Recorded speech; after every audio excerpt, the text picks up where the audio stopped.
नमस्कार दोस्तों, एक बार फिर से आपका स्वागत है मेरे YouTube के चैनल ब्रजेश भंडारी में, जिसमें हमारी सीरीज चल रही है एक और वार्तालाप। और एक और वार्तालाप में हमारे आज के मेहमान हैं किशोर जी। नमस्कार। Kishore Sharma ji Indian classical dance और इंडियन फोक डांस और कंटेम्प्रेरी के एक्सपर्ट हैं। तो मैं एक बार फिर से उनका स्वागत करता हूँ अपने चैनल में। नमस्कार किशोर जी। नमस्कार जी, नमस्कार। नमस्कार सभी दर्शकों को। किशोर जी, मैं आपसे सबसे पहला सवाल ये पूछूंगा कि आप अपने बचपन के बारे में मुझे कुछ बताइए और आपको इस तरफ रुझान कैसे हुआ, डांस की तरफ आपका जो रुझान था वो बहुत छोटी एज में ही, जब मैं करीबन 10-11 साल का था, तो मेरे पिताजी, प्रोफेशन तो उनका कुछ और था, बट उनको म्यूज़िक का बहुत शौक़ था और वो गाना भी गाते थे, शौकिया तौर पे गाते थे। तो वो अपने किसी भी प्रोग्राम में जाते थे तो वो हमको ज़रूर ले जाते थे और हमको चाहते थे कि ये लोग भी डांस करें या गाना गाएं। तो वहाँ से मेरे को डांस का जो है वो लगा कि मेरे को डांस सीखना चाहिए, और मेरी बड़ी सिस्टर को भी लगा कि उसको थिएटर करना चाहिए। तो हम दोनों ने साइमल्टेनियसली शुरू किया था और वहीं से मेरा जो है शौक़ बढ़ता चला गया। तो मैं यहाँ पर आपसे ये सवाल ये पूछूंगा कि चलिए, वो तो शौक़ था आपका कि आपको डांस करने के लिए जैसे फादर लेके जाते थे, तो एक छोटा बच्चा जो होता है उसके अंदर एक क्यूरियोसिटी होती है, एंथुसियाज्म भी होता है कि मुझे अब ये डांस करना है, सीखना है। पर उसको एक सही दिशा कैसे मिली? मैं बताता हूँ, क्योंकि जब मैं बड़ा हुआ तो पिताजी कोई बहुत बड़े बिजनेसमैन नहीं थे, नौकरी पेशे वाले थे। तो उनको ये लगा कि यार अब ये डांस को तो प्रोफेशन बनाया नहीं जा सकता, क्योंकि आज तो खैर डांस में बहुत सारी अपॉर्चुनिटीज़ हैं। जब हम लोग सीखते थे उस समय बहुत कम अपॉर्चुनिटीज़ थी। तो एक उसमें तरीका था कि अगर हम डांस सीखते हैं तो हमारे आगे रोज़ी रोटी कैसे चलेगी। तो एक मेरे को नज़र आया स्कूल का जॉब, जिसमें हम लोग डांस टीचर बन सकते थे। तो फिर पिताजी ने मना नहीं किया, उन्होंने कहा ठीक है बेटा, आप ये इसको ही प्रोफेशन बनाना चाहते हो, आपकी जो इच्छा है वो कर लो। तो उन्होंने सपोर्ट किया हमको। तो वहीं से फिर मेरा जो है इंक्लिनेशन जो है डांस की तरफ बढ़ता चला गया। तो सबसे पहले आपने कहाँ से सीखना स्टार्ट करा और कहाँ से आपने सीखा ये डांस? हाँ, मेरी प्रारंभिक शिक्षा जो नृत्य की रही वो है दिल्ली में एक भारतीय कला केंद्र एक संस्था है, उनके साथ में जुड़ा, उनकी बैले यूनिट में जुड़ा। वहाँ से मैंने कथक सीखा है, भरतनाट्यम सीखा है और ओडिसी और मयूरभंज छाऊ सीखा है, और फोक डांसेस ऑफ इंडिया भी वहीं से सीखे हैं मैंने। और उसके बाद जब मैंने 1987 में भारतीय कला केंद्र छोड़ा था, तो यहाँ एक दिल्ली में बहुत प्रख्यात एक कंटेम्प्रेरी डांस के, क्रिएटिव डांस के गुरु थे मिस्टर नरेंद्र शर्मा, उसके बाद मैंने उनको ज्वाइन किया। तो वहाँ से मेरे को कंटेम्प्रेरी डांस का करने का मौका मिला, जो कि आज तक वो कंटिन्यू किए हुए हूँ मैं। तो जब आपने ये डांस सीखना शुरू करा, तो मतलब जैसे आप जब ये डांस सीख रहे थे तो उस टाइम पर मतलब आपने बताया जैसे आपके फादर तो एक मिडिल क्लास फैमिली से, बिल्कुल। तो जो आपका फाइनेंशियल ट्रबल होगा वो, और साथ साथ डांस सीखना, और आपके साथ के जो लोग होंगे वो तो सबको ये जॉब कर रहा होगा, वो कुछ कर रहा होगा, तो वो जो स्ट्रगल का टाइम होगा या वो टाइम आपने कैसे सर्वाइव करा? देखिए, उसमें पर हमारा सर्वाइवल यही चलता था कि जब मैं साइमल्टेनियसली डांस सीखता था तो मेरे को भारतीय कला केंद्र में 450 रुपये की स्कॉलरशिप मिलती थी, जिससे मेरा अपने खर्चा निकल जाता था। और पिताजी को बस यही आराम था कि भाई ये अपना खर्चा तो निकाल लेता है, मेरे ऊपर कोई बोझ नहीं पड़ रहा। तो उन्होंने भी साथ दिया और हम उसी 450 रुपये में ही अपना गुजारा कर लेते थे, उसी स्कॉलरशिप में। और उसके बाद 87 में ही मैंने DAV पब्लिक स्कूल विकासपुरी में जॉब स्टार्ट किया। मैं वहाँ पर डांस टीचर था, TGT 7 साल मैंने वहाँ करा। तो मेरे फाइनेंशियल जो है सपोर्ट स्कूल वालों से भी हुआ। तो मैं आपसे यहाँ पर ये पूछना चाहूँगा कि जैसे आप बोलते हैं कि आपने स्कूल में ज्वाइन कर लिया, उसके बाद आपकी फैमिली चलने लगी, मतलब आपका फाइनेंशियल जो क्राइसिस था वो काफ़ी सपोर्ट मिला। आपकी हॉबी थी वही आपका जॉब बना, वही जॉब बना, वही आपकी हॉबी थी, वही आपका जॉब बन गया। बिल्कुल। तो उस चीज़ के बाद जैसे आपको करते रहे, तो उसके बाद फिर आपने आगे के लिए क्या सोचा? फिर आगे जो आपका सफ़र है वो आगे कैसे बढ़ा? हाँ, तो क्योंकि सिर्फ जॉब करने से उतनी सेटिस्फेक्शन नहीं मिल रही थी, बिकॉज बच्चों के साथ काम किया, अच्छा लगा बच्चों के साथ, उनसे भी काफ़ी कुछ सीखने को मिला। बट मुझे लगा कहीं ना कहीं ठहराव हो रहा है अब। तो जैसे कि सभी जानते हैं, रुके हुए पानी में काई जम जाती। तो मैं चाहता था कि मेरे जीवन में भी ऐसा कुछ ना हो कि मेरे काई जमने लगे। तो मैंने कहा आगे कुछ करना चाहिए। तो फिर मैंने अपनी संस्था शुरू करी, तनुआ क्रिएटिव डांस एनसेम्बल, जो कि दिल्ली में आज काफ़ी अच्छे मुकाम पे है, और हम लोग all over India, all over world में टूर कर चुके हैं, और मिनिस्ट्री ऑफ कल्चर से हमें काफ़ी फाइनेंशियल सपोर्ट भी मिलता है। तो ये मेरी आगे की जर्नी उसके बाद रही। यहाँ पर मैं आपको थोड़ा सा पीछे ले जाऊँगा। हाँ जी। कि जब आप स्कूल में जॉब करते थे और आपने ये सोचा कि मैं एक डांस एकेडमी बनाऊँ, तो उस डांस एकेडमी एकदम तो डांस एकेडमी बनी नहीं होगी ना, आपके पास इतना फाइनेंशियल सपोर्ट होगा, तो उस चीज़ में आपको किन लोगों ने सपोर्ट करा और कैसे आपने वो डांस एकेडमी बनाई है, उसके बारे में आप हमें कुछ हाँ, मैं बता देता हूँ। देखिए, जब मैंने स्कूल की नौकरी छोड़ी थी तो मैंने यही सोच के छोड़ी थी कि सिर्फ जॉब नहीं करना है, मेरे को अपना कुछ काम करना है। तो जब मैंने जॉब छोड़ी तो थोड़ा सा एक झटका लगा था थोड़े समय का, नहीं यार वो फाइनेंशियल क्राइसिस ना हो जाए। तो फिर मैंने उन दिनों ये राय यूनिवर्सिटी खुली थी, राय यूनिवर्सिटी, तो उसमें मैंने देखा कि डांस एंड कोरियोग्राफी की उन लोगों को ज़रूरत थी, एक तुम्हारे जो है टीचर की। मैंने वहाँ अप्लाई किया, तो मैं वहाँ 1 साल मैंने जॉब किया, वहाँ से अच्छा खासा फंड मेरे पास आया। उसके बाद एमिटी स्कूल ऑफ एक्टिंग खुला, तो मैंने एमिटी स्कूल ऑफ एक्टिंग में डायरेक्टरशिप के लिए अप्लाई किया, तो असिस्टेंट डायरेक्टर में अपॉइंट हो गया। 1 साल में डायरेक्टर भी रहा, वहाँ से ही मेरा काफ़ी सपोर्ट मेरे को मिला और साइमल्टेनियसली मैं अपने ग्रुप को चलाता रहा। तो ये आपने अब इंडिविजुअली ये ग्रुप खोला, मतलब आपके साथ इसमें कोई सपोर्ट नहीं था या आपके साथ इसमें कोई और दूसरा बंदा नहीं था? देखिए, फाइनेंशियल सपोर्ट तो कुछ नहीं था। हाँ, हमारी संस्था में मेंबर्स हैं, हम लोग महीने में 2 महीने में एक बार मीटिंग करते हैं, मिलते हैं और आगे की रणनीति तैयार करते हैं, किस तरीके से चलाएं उसको। तो संस्था है और कुछ डोनेशंस हमारे पास आती है, बस जहाँ तक फाइनेंशियल सपोर्ट की बात है तो वो मेरे ही पॉकेट से ज़्यादा लगा। तो ये पिछले कितने सालों से आपकी संस्था चल रही है? ये मेरी संस्था है, हमने इसको रजिस्टर कराया था 93 में, 93 में रजिस्टर कराया। 93 से ये अभी 10 साल 12 साल पहले कंटिन्यू हुई है, नहीं तो वो जस्ट सिर्फ हम लोग ये शोज़ करते थे तभी हम लोग मिलते थे, अदरवाइज़ नहीं। पर संस्था रजिस्टर्ड हो गई थी 93 में। तो ये 93 में आपकी रजिस्टर्ड हो गई थी, उसके बाद ये कंटिन्यू चलती रही? बिल्कुल चलती रही। तो मैं यहाँ पर आपसे एक सवाल पूछूंगा, मैं थोड़ा सा ही पर्सनल सवाल है, मतलब मे भी शायद आपको थोड़ा अजीब लगे। मैं आपसे यहाँ पे ये सवाल पूछूंगा क्योंकि इंस्टीट्यूट्स जो हैं दिल्ली के अंदर बहुत सारे, तो आप उनसे अपने आप को डिफरेंट कैसे बताते हैं? मतलब क्या जैसे आप कहते हैं कि हमने आप डांस वो करते हैं, कंटेम्प्रेरी डांस करते हैं, या जो डांस जो भी आपके डांस के फॉर्म्स हैं, तो वो और लोगों से कैसे अलग, कैसे आप बता पाते हैं? हाँ, कैसे उसको मैं बताता हूँ। देखिए, कंटेम्प्रेरी डांस जो है, जैसे हम लोग पेंटिंग को लेते हैं तो उसमें एक आर्ट आता है और एक कमर्शियल आर्ट आता है। उसमें डिफरेंस ये होता है, कमर्शियल आर्ट जो है वो मार्केट की डिमांड पे बनता है और जो वैसा आर्ट है वो दिमाग की उपज से बनता है। तो हमारी संस्था जो है, नॉर्मली जो इंस्टीट्यूट आप कह रहे हैं वो फिल्मी गाने या उसमें कमर्शियल तरीके से चलते हैं, हमारा उनसे हट के आर्टिस्टिक तरीके से चलता है, ये हमारे में डिफरेंस है। तो आपके जो ये आपका जो इंस्टीट्यूट है, अगर जो आप बता रहे हो कि आप आर्टिस्टिक तरीके से चलते हो, तो कुछ इसमें कोई कहीं पे आपको रिकग्निशन मिली होगी या कहीं पर आपको रिकग्नाइज किया होगा उन लोगों ने, या वो आपको अवार्ड्स मिले होंगे, तो अगर उनके बारे में आप हमारे दर्शकों को शेयर करना चाहें तो? देखिए, अभी सरकारी अवार्ड तो कोई नहीं मिला है, बाकी अलग अलग तरीके के अलग अलग मेरे को कई जगह से नवाजा गया है, अच्छे अच्छे उस पुरस्कार से नवाजा गया है। और जहाँ तक रिकॉग्निशन की बात है, यहाँ दिल्ली में एक साहित्य कला परिषद है जो कि दिल्ली गवर्नमेंट के अंदर आती है, वहाँ से हम रिकॉग्नाइज्ड हैं। और संगीत नाट्य अकेडमी जो सेंट्रल गवर्नमेंट के अंडर आती है, उनके हम लोग शोज़ करते हैं, वहाँ से रिकॉग्नाइज्ड हैं। हम एम्पेलेंट हैं ICCR, Indian council for culture relation से, जो कि हमें अब्रॉड भेजते हैं। तो यहाँ पे मैं आपसे एक सवाल ये पूछूंगा कि जैसे आपका थिएटर आपका इंस्टीट्यूट खुल गया, वो आपका स्टार्ट हो गया, चल गया, तो यहाँ पे मैं आपको थोड़ा सा पीछे ले जाऊँगा। मैं आपको यहाँ पे आपसे ये पूछूंगा कि जैसे आपने बोला कि जब आप स्कूल में जॉब करते थे तो आपको लगा कि मैं कहीं ठहरा, एक जगह रुक गया हूँ, तो ठहरा हुआ पानी हो गया हो, तो वो जो आपने बोला कि काई जम जाती है, तो उस चीज़ को आपने दूर करने के लिए, अपने आप को क्रिएटिव करने के लिए, आगे करने के लिए आपने एक इंस्टीट्यूट खोला। तो फिर जब ये इंस्टीट्यूट खुल गया, उसके बाद फिर आपने मतलब फिर आपके अंदर ये सवाल आया कि नहीं आया कि ये इंस्टीट्यूट तो खुल गया है, बट अब इससे आगे क्या?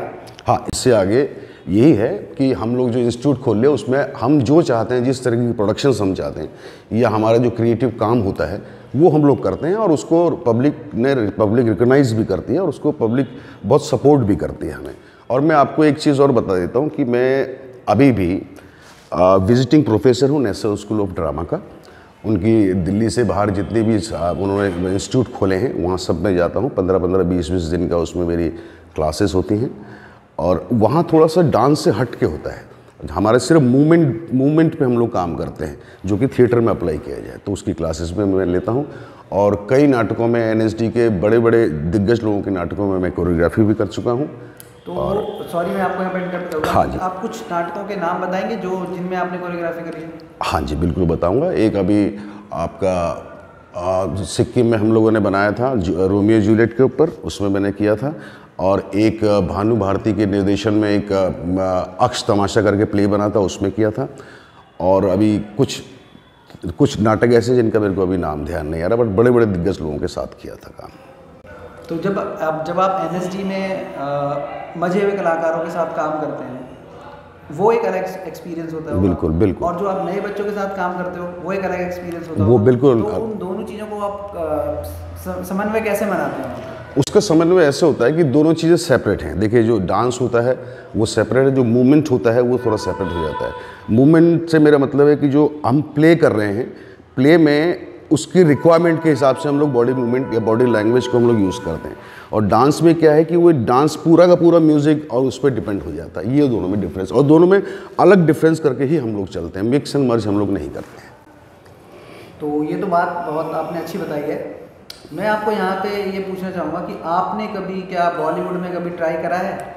देखिए, बॉलीवुड में मैं जब कुमार शानू काफ़ी प्रचलित थे हमारे बॉलीवुड में, इंडस्ट्री में, उस समय तक तो मैं जाता रहा। बॉम्बे जाके मैं काम करता रहा, कुछ जिंगल्स किए हैं, कुछ मैंने एड फिल्म्स करी हैं, कुछ वीडियो में, एल्बम में भी किया है। और कुमार शानू की एक फ़िल्म बन रही थी, वो कंप्लीट नहीं हो पाई। उसके 5 गाने मैंने कुमार शानू के गाए हुए कोरियोग्राफ किए थे। उस फिल्म का नाम था तुमको तुमसे मांग लूँ मैं। तो अच्छा, जहाँ तक बॉलीवुड का सवाल है, वो बॉलीवुड में एक्चुअली क्या है, मैं बॉम्बे में रह नहीं सकता हूँ। पता नहीं क्या है, मेरे को वहाँ कंटिन्यू रह नहीं सकता हूँ। हाँ, जाके काम करके वापस आ जाऊँ, वो मेरे को सेटिस्फेक्शन मिलता है। बट अब मैं फिल्म और सीरियल से थोड़ा सा परहेज कर रहा हूँ, और मेरे को स्टेज शोज़ करने में और अपना क्रिएटिविटी करने में बड़ा मज़ा आ रहा है।